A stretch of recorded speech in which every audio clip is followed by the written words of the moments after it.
At one point, I came face to face with an attacker who repeatedly lunged for me and attempted to remove my firearm. I heard chanting from some in the crowd, "Get his gun," and kill him with his own gun. I was aware enough to recognize I was at risk of being stripped of and killed with my own firearm. I was electrocuted again and again and again with a taser. What makes the struggle harder and more painful is to know so many of my fellow citizens, including so many of the people I put my life at risk to defend, are downplaying or outright denying what happened.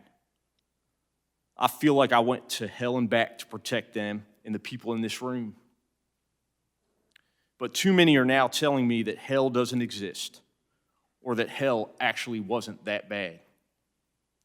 The indifference shown to my colleagues is disgraceful. The sea of people was punctuated throughout by flags, mostly variations of American flags and Trump flags. There was Gadsden flags. It was clear the terrorists perceived themselves to be Christians. I saw the Christian flag directly to my front. Another read, "Jesus is my savior, Trump is my president." Another, "Jesus is king." One flag read, "Don't give up the ship."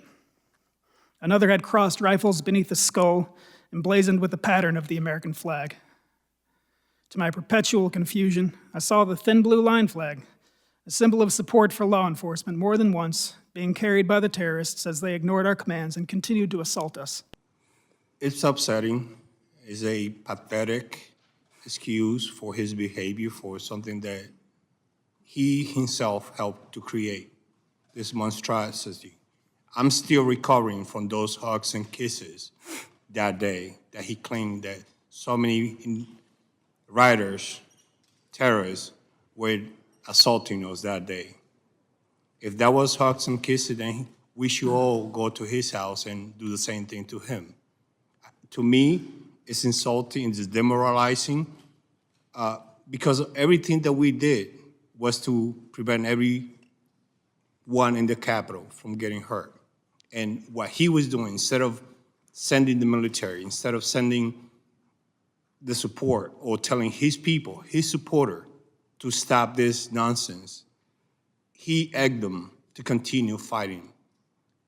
I was in the lowest, worst terrorists fighting alongside these officers.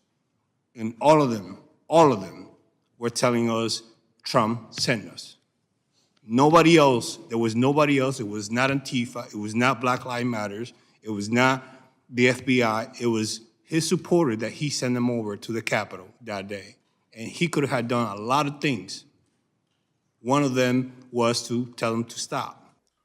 One of the invaders approached me like he was going to try to get past me and head down the stairs. I hit him, knocking him down. I told him to just leave the Capitol, and in response they yelled, "No, man, this is our house. President Trump invited us here. We're here to stop the steal. Joe Biden is not the president. Nobody voted for Joe Biden."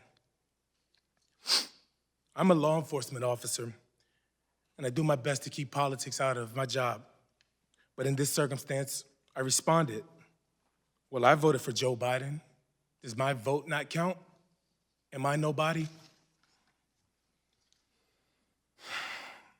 That prompted a torrent of racial epithets. One woman in a pink MAGA shirt yelled, "You hear that, guys? This voted for Joe Biden." Then the crowd, perhaps around 20 people, joined in screaming, "Boo! No one had ever called me a while wearing the uniform of a Capitol Police officer. In the days following the attempted insurrection, other Black officers shared with me their own stories of racial abuse on January 6th.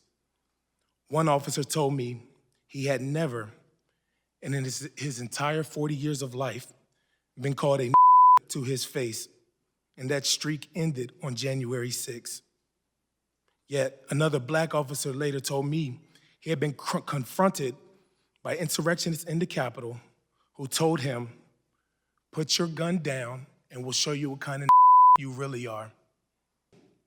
To the rioters, the insurrectionists, and the terrorists of that day, democracy went on that night and still continues to exist today. Democracy is bigger than any one person and any one party. You all tried to disrupt democracy that day, and you all failed.